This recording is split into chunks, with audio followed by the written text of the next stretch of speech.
I'm 25 years old, a grown-ass man, and yet I've never felt like I had a home. I've never known what family feels like. I've never had a race to relate to. By sight, everyone always approaches with, "Por favor, señor." Sorry to misinform, but this camouflage I'm wrapped in was just to keep me safe where I grew up. I'm not Hispanic. I'm black. Though every time I walk into church, I get glares like I'm an outsider in a place I don't belong. I'm white. Though there are towns I can't walk in lest I want to become the next unsung song, hung in a tree, 'cause yes, that still happens in 2017.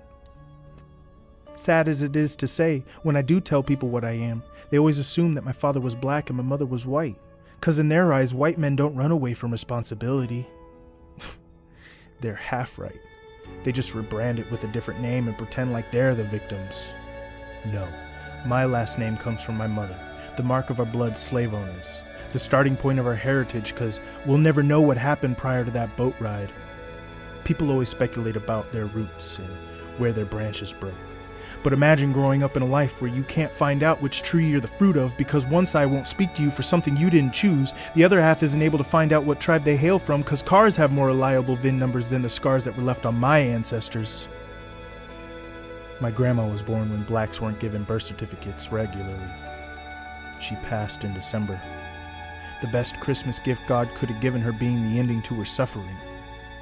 And though it was always hard to fit in with my blood, that sun-kissed, crystal clean of a soul-having queen would tell me she loved me every Sunday.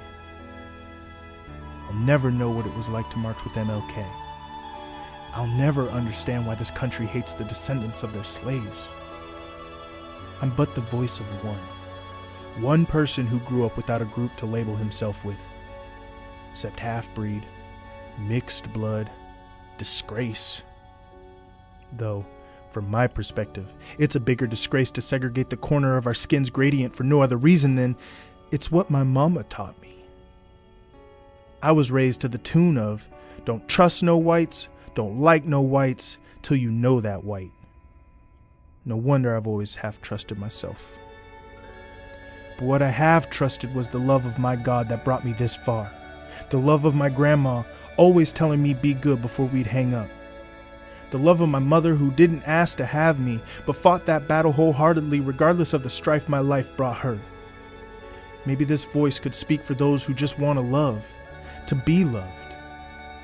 The sad thing is that I can't see anyone else I can speak for, except this boy with no race.